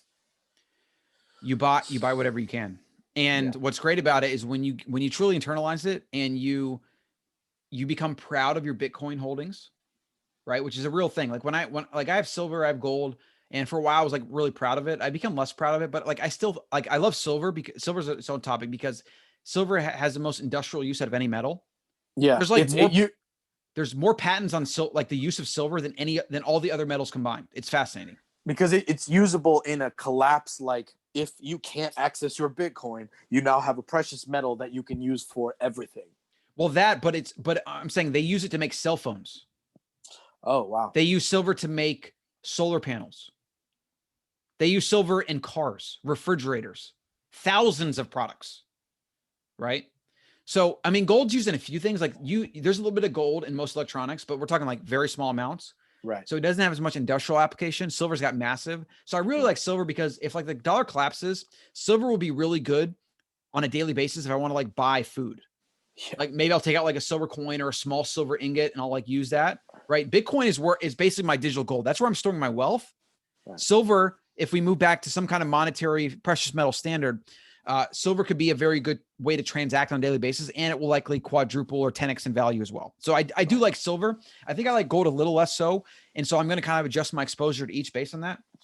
But the question is, the leading question I was trying to get you to ask me was, how do I buy Bitcoin? Yeah, that's what you should want to do. That's what I'm asking. How does someone like me? Okay. And I think it's more so I wanted to specify it because if I had the money to play with, there would be no doubt in my just from the social aspect of how Bitcoin has exploded, there'd be no doubt in my mind that I would throw some money at it. There'd be no doubt, even if it failed. I'd be like, let's give it a shot. Now, what does someone with less financial playroom do? You buy as much as you can. It's not about buying one Bitcoin. It's about buying Bitcoin. Right. Just right? any. So like, it's like if I said, oh, you can only own dollars if you own $10,000. Right. Like, no, you can own $1 or you can own 500, 9,999. Like you can't think about it that way. You're buying a percentage of Bitcoin. And if you buy today $50 Bitcoin and you do nothing for the next 10 years, right? It's likely that is going to be worth a couple $1,000s, like at the low end, right? Yeah. And if everything tanks and you have Bitcoin when no one else does, right, you also have another value proposition. And honestly, it's likely that it's worth way more than that, to be honest. Correct. If the worst case happens, right? So again, it's about owning Bitcoin. It's about having it. It's almost like the difference between having a gun and not having a gun. So if you have a gun and some bullets, like you have, and like you're kind of like you have a baseline protection. Yeah. Well, that's miles different than just like owning a sword or a knife or nothing, right? Or like a rock. Right. Like it's just like completely different. Slingshot. Yeah, exactly. Right. So the goal is to own the gun and just enough ammunition at least to like maybe save your life one day. Right. Yeah. Right. Yeah. And you're not going to So, I mean, it's a crude analogy, but it kind of works. No, you're right. And so then what is, because this is where I'm sure there's plenty of people like me where then what is, if one Bitcoin is $44,000, how do you get in on that? So we talked about how Satoshis are like the smallest unit, the smallest form. You don't even, you again, don't really have to think about like how much Bitcoin you're getting. Just think about like taking $50 right now. You're taking $50 of fiat, you're converting it to $50 of Bitcoin, whatever that is. Yeah. And now you have Bitcoin. So the the gun analogy is perfect because it's like you need one bullet to protect yourself. Right. In your gun. Yeah. Okay. Yeah. All right. Yeah. You need to buy as much as you can and then become excited. Yeah. And want to just continually buy more whenever you can afford it with every other penny that you can throw at it. Yeah. It's so amazing, man. It's like so serendipitous how we're having this conversation today because I've been starting to look into NFTs, Bitcoin, just forms of digital assets because that's where we're going. Mm-hmm. And I knew NFTs because I think there was a level of intimidation and insecurity that I had about the Bitcoin aspect where one, you kind of cleared up that it's not necessarily like a criminal currency anymore, where like Bitcoin used to be like how, high level drug dealers used to but well, dude, now, you know how many people have been caught from using Bitcoin because it's not private the way they thought. No, like cash. Yeah. You want to do things illegal, get cash right? King. So should we just get rid of cash because people use it? Like, it's just such a stupid argument. Like totally politicians, they use that to spread fear. I thought it was, and for that reason, I thought it was more fickle. Now with that, I have a lot more confidence after this conversation.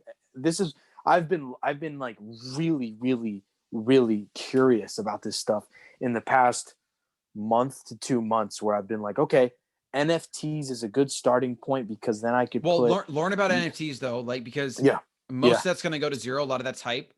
And like, I mean, I think it's a cool thing. In the beginning of anything that's cool like that, it's pure gambling because nobody knows what's going to be worth anything. And when other people get on, everybody's making art and everyone's like pretending this is worth, I mean, it's going to be a shit show, dude. Everything that's not Bitcoin is not Bitcoin. That's how you have to think about this. Okay. Mm-hmm. Everything that is not Bitcoin is not Bitcoin. Ethereum is a centralized thing. It's a cool software thing. It'll probably do some cool things, but again, it's not money. Bitcoin is now money. It's the future of money. It's the future of really changing the world. It's like the next evolution of mankind. It's like the decentralized model, decentralized city states. Free, like, it's incredible. It's the most natural. It represents natural law more than anything we've ever created. Like, it's really incredible. Like, when you really get into it. So what I'm doing, untouchable, basically, like a hurricane.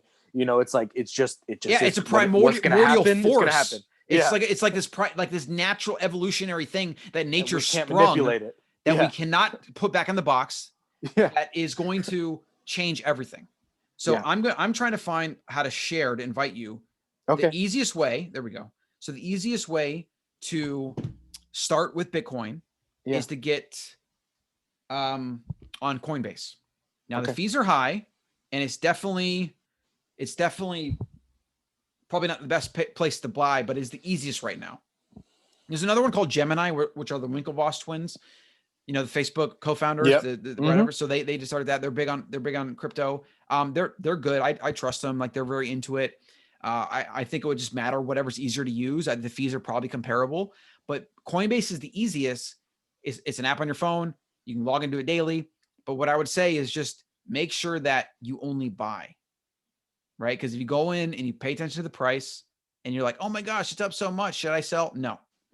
You don't sell Bitcoin. Yeah. You buy it and grow it. You let it do its thing. You let it get stronger. And then you can, if you want later, you can leverage it the way you leverage real estate. That's how you think about Bitcoin. I've totally internalized that too, because my wife and I, we had GameStop. At what?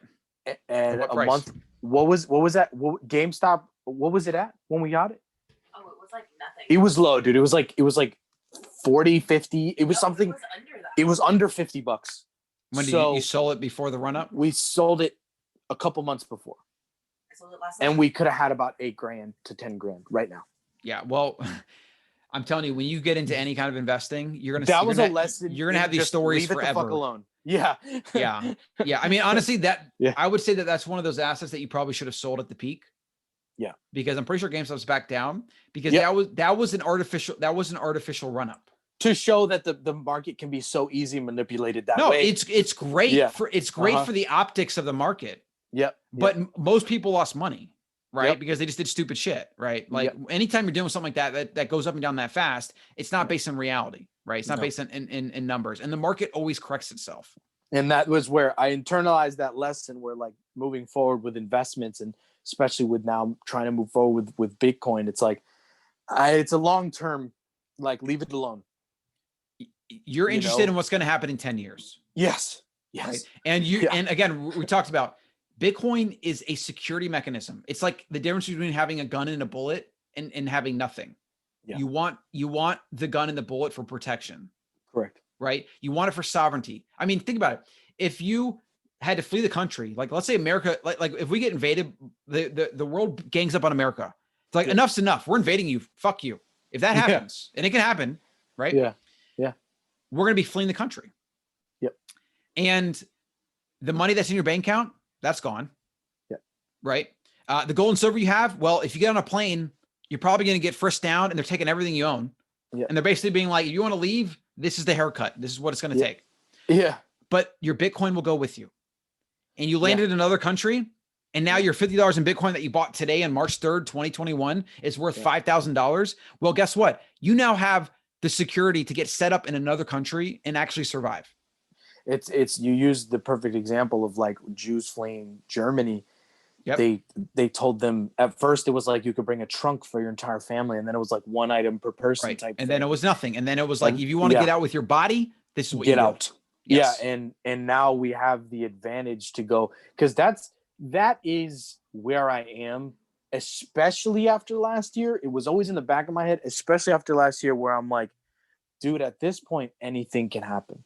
At this point, we can get invaded. At this point, our own government, I'm not even like, I'm even less so worried about outside invasion because of how scary our government has gotten. Yes. And everybody should be more afraid of their own government than anything else. Yes. Like 100%. Like they should be. Yes. And that's why you protect your sovereignty. Right. Yeah. So buy Bitcoin, right? Get serious about making money to buy more Bitcoin, right? And like, people don't quite understand, like the average person, like maybe they're not going to be a wealthy investor or an entrepreneur or whatever. They're going to live an average life, whatever. Nothing wrong with that. You don't need money to be happy, whatever. Yeah. But you absolutely need to protect yourself if you want to be able to protect life, limb, and liberty and your children, right? And Bitcoin, I would say, is the most important investment that you can make. And having a little bit of extra food in your pantry, right, as 2020 showed us, I think is also a good investment. I buy honey. I buy big things of honey and big things of coconut oil from Costco and big things of rice. Having a couple $100 in food, having as much money as you can in Bitcoin, maybe having a little bit of silver, right? You have a little bit of gold if you want, like jewelry at least works. And then that's your safety net. And you have your passport. that's where we've been on gold. We just keep it to kind of the jewelry aspect rather than trying to buy the ounceages like on the market. But I have been something that me and my wife have constantly, pounded in our heads. Like we got to get like silver, like an industrial metal. Get some 1 ounce silver ounce. Yeah. Yeah. Just get, even if it's a small handful, and you keep that on your person, you keep it somewhere, it goes with you. And that's huge. That's huge. Yeah. Do those things. So this is awesome, man. This has been fantastic. I'm glad this was fun. I like talking about it. It is fun. And it's also incumbent on all of us to always spread this message. Absolutely. Right? Like, one, the government's stealing from you. One, you shouldn't trust your government. Yeah. 3, in the words of Ronald Reagan, I'm the government, I'm here to help, are the scariest words in the English language. Yeah. Right. And your individual sovereignty can be taken in an instant. Yep. And government can break down in an instant. I mean, people were without power in Austin here, and I'm sure a lot of people died as a result for a few days because of just the ridiculousness of like mismanagement, and it was a black swan event for weather, whatever. But it's like, but then that's how fragile we are. Their own sovereignty. That was something we were talking about, because this is our plan. We're going to Austin. My wife constantly says, I can't wait for when we're in Texas, and when we're in Texas, we're going to do this, and when we're in Texas, we're going to have this and this and that. She's already playing, like, this is in our heads unless something catastrophic happens, right? But understanding that, like, when we saw that, it didn't turn us off to Texas in any way, because we're like, well, we know for our household, we're cool. Power or no power, we're going to figure it the fuck out. And we understand that we're going to put fail safes in place. Because we've been, 100%. We've been conditioned by it being broke, and then dealing with fires where, like, we didn't know if we were going to have our home when we evacuated it. See, that made you anti-fragile. Yes. Your struggles made you anti-fragile. Something like being snowed in, and like, it was hard for other people when like for water damage and stuff like that. It sucks. Like, something like being snowed in, we're like, oh, we'll be all right. Well, we have shelter. I'm not even complaining. I'm more just no. I'm highlighting it's comforts. I'm highlighting our addiction to comfort and how close we are to catastrophe without even realizing it. It's right there. It's right there. It's at our front door. So, and I'm happy we had this conversation. I'm happy we were able to delve into this, because even myself, I'm unemployed, and I'm on unemployment because my only other options of employment are kind of like, they're going to take more from my assets, like, not even assets, like my car, like most of my forms of employment they're going to cost me. And well, you need to as I've been sending you stuff, you need to get on the agency stuff and figure out a way to make money. 100%. Like, you can make money, man. You know how to, it's not, you just have to do it. Totally. And it's been like this, it's been a buffer. And I know for a fact it's one of those, like, oh, this is not going to end well in the big. And when you brought up universal income, I'm like, I feel almost 99% sure this is the case study in the beginning of universal income. Yeah. That's going to be very dangerous. I mean, it can be a good thing, but the way it's going to be done in America is not going to be a good thing. It's going to be too much of a drip, and it's going to, we won't even get into that. That should be another show. Yep. But this has been good. Get on Coinbase. I sent you the link. Yeah. Buy whatever you can. Okay. Awesome. And focus on making money. Right. I've sent you some agency resources. I would dive into those. I might actually be starting an agency myself. I think I'm going to focus on newsletters for small businesses, because that's a very common pain point, and I know how to do it like gangbusters, and I know people that can write and do that. Right. And so, if I do kick that off, I'll keep you in mind if you want some work. Mm-hmm. But I also think that you should just be reaching out to businesses and, figuring out how to help them, and like writing services, copywriting. You can manage different things. Like, you can do editing. Yeah. There's plenty and of that's things why you I've can do. gone further into the content space. And that's essentially where we are now, is like, I've been like, okay, how can I make money using these skills? And it's literally perfect. I want to have a media agency. I want to have a media company and essentially do things like that: PR, marketing, copywriting, video ideation, content ideation. So, dude, I'm excited, man. All you gotta do is get a first client, and you have one. Yep. right? So focus on that. Focus on what that offer is going to be. Reach out to 100 businesses. Yep. Get 99 no's and get at least one yes. And now you have a To client start. and you have an agency. Yeah. And charge minimum $500 a month. Figure out a service that you can give to a business on a schedule for $500 a month, and then craft a very basic outreach email. I'm more than happy to read it over and reach out to 100 or more businesses. And within a week, you will have a contract and you'll be getting paid and you'll be providing service. You could create a full-time income with 5 clients. Yeah. Like, hey, want me to write very basic emails for you? Hey, want me to do copywriting? I'll do 5 hours a week, or I'll do 2 hours a week on demand. Send me your projects. I'll write them up. I'll do the editing, whatever, whenever you want. And then it's 500 a month flat, bam, whatever. Like, this shit it does not have to be complicated. You don't need any information. You just need to figure out what pain or thing can you do for a business? What pain can you solve or solution that they need? What does a business need? Businesses always need writing. They always need copywriting. They always need emails. They need Instagram captions. They need Twitter things. They need YouTube titles. They need tags. They need keywords. There's always something they need. And I love writing because it's a constant thing that I've needed in my business. And I've always been the bottleneck because I've been the best writer. And if I could have always found somebody that could do that writing as good as me, even though I didn't really go out to look for it, but like that would be someone I would pay for instantly. Yeah. Right. So I'm telling you, figure that out, figure out, like, just focus on one core thing, maybe something around writing, or it could be video editing. Yeah. Like, are they making videos? Like, hey, you want me to make you 10 Instagram clips a month? You send me the footage. I'll make 10 Instagram clips. I'll put them in Dropbox. You pay me $500 a month, and your Instagram clips are in your Dropbox folder every month or every week or whatever. $500 a month to businesses that are making money and that need these things is nothing. Yeah. And you could eventually scale up to be 1,000 a client, 2,000 a client, whatever. An agency for businesses is the easiest, fastest business model on the planet. They always need something done. A lot of times they're neglecting it. If they're a small business and the owner's doing a lot of things, they would love to have somebody they could trust to get shit done for them. You could also just be a personal assistant and make phone calls for people, or do outreach emails, or like just find out whatever thing they need and you'll do it. So like, if you're serious about making money, dude, like, you can make money. I mean, yeah. I don't know if when you got into comedy, like that hustle that we used to have back in Sarasota, I don't know if like you forgot that at all, but it's like, you have it. You just got to tap into it. It was that. And I feel like partly what I was missing was, the simplification of like, just reach out, get the first client. You should do nothing but that. Service. You should do nothing but that. Like every other thing, taking courses, watching videos, whatever. Like, you just got to figure out one problem, and it could be something as simple as, I'm a writer.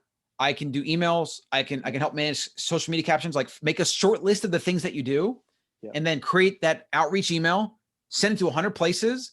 Your goal is to book a phone call. It's just you have to sell with the phone call. It's just too hard to sell any other way. You get them on the phone. Right. And you can have a link to book a phone call or whatever. And then you ask them questions to figure out what their pains are. And then you're like, well, I can definitely do that. Or maybe we can do a custom package. Like, maybe I do your Instagram captions every day or every other day. And then maybe I do, one email a week, or like I write a very basic newsletter every Saturday for you, or every other Saturday. And like, I'll put in content you want. I'll write some notes about it. I'll model after these other newsletters. And then you create a proposal, right? Which is list out each thing it's going to be, how often it is. And you kind of like, you're in your mind, you're figuring out like, okay, how much time does that take? Whatever. You're trying to get a good price, but also not be something where you're just like working 40 hours a week. And then you said, oh, $500 a month. If you want to add it on, you want the newsletter too, $750 a month. If you want all these things that we just talked about, and again, you got to deliver these things. Like, you can't just like sit here and do it. Like, you have to deliver 1,000 a month, right? Whatever. And that's not my fear. That's absolutely it. Cause I've been kind of like, brainstorming on like, okay, how do I monetize my skills? I have a lot of skills. Agency. Like, you just need to be a freelancer. Yeah. Right. And then grow it into an agency business. And then you can hire people and do that. And that's been my biggest thing. Cause I've been like, I realize how long of a game it's going to be when it comes to my own personal branding. I've been streaming on Twitch. I've been, doing a bunch of gaming stuff. I've been doing my podcast. I realized it's going to be a longer game. And so I've been trying to figure out like, where's the monetary aspect in, but because I can't be broke and then do this stuff, And so the media aspect, I think that's been my biggest thing. It's like, I've been applying to companies to do that I could be doing on my own, where they source their own clients and give them to me, and I'm doing 50x work. That's what I was doing in the internships, and I'm like, I can be charging companies to do this, not working for a bigger company as an intern or even as a $25,000 to $30,000 a year employee, where I could be making the money myself. $30,000 a year. So let's say $3,000 a month for simplicity. Yep. That's 3 clients at $1,000 a month. And each client an average of 3 to 5 hours. I mean, you're talking working part-time, making a full-time income. 20 hours a week. And that's exactly what I'm saying. Like, I was doing 10x the work for less the pay. And I'm realizing like, yes, because that is the permission-based model. That's the model. Yeah. Go to school, get a degree, get a job. Somebody controls your destiny. They pay you a fraction of what they make, right? Yeah. Because every business is making money off you, or they wouldn't have hired you. And there's nothing wrong with it. That's fine. But if you have the ability to go out on your own and be a little bit aggressive and just like fucking be willing to take no's, that's fine. No's are good, because it's not the right people to work with. No. I guarantee you, in the world of 6 billion people and like hundreds of thousands of businesses in America, you could find 5 clients. Yeah. And I'm very much like, I think where I ended up was, I'm like, okay, how do I monetize the content aspect? And I realized throwing because my writing skill is probably one of my writing and video and now audio. They're my strongest suits. Well, then focus on that. Editing is stupid easy, man. Like, and no business owners have no idea how to do it. Nope. Right. Nope. And so you could even eventually hire somebody in India to do the editing, get it to you. You do a couple edits, and you're getting now the contract, and you're making like 80% margin, and you pay the editor 20%. Yep. And I know like that's what the agency model is.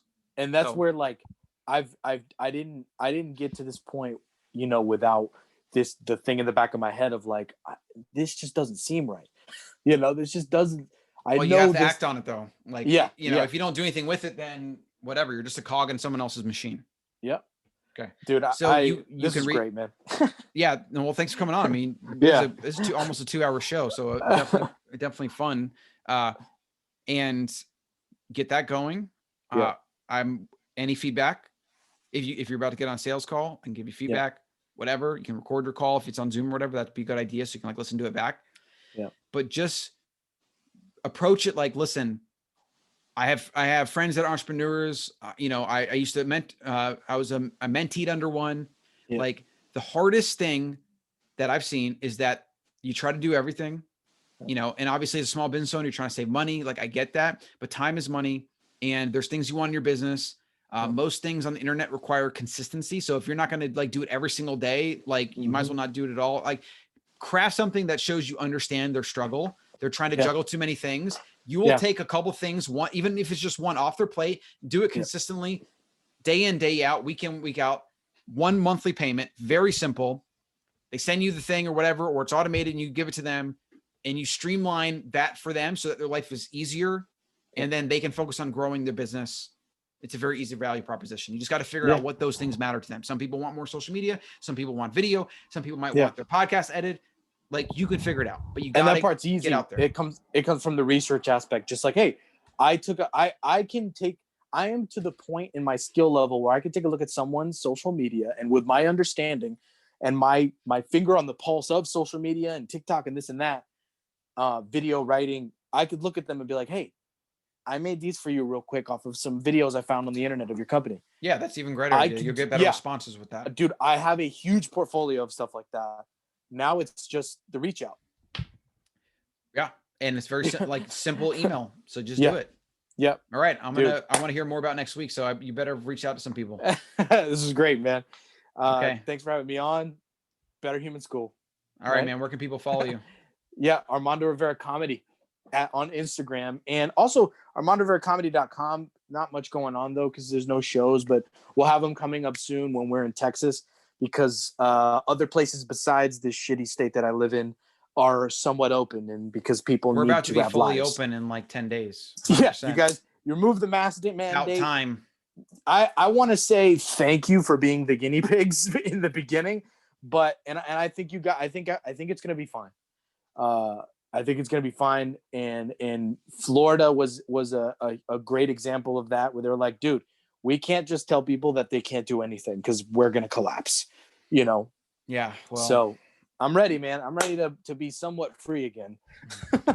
somewhat free. Well, if you buy Bitcoin, you can be as free as you're going to be. Absolutely. All right, Dude, this we'll is do great. it. Get on Awesome. it. All right, see ya. Awesome, man. Thanks.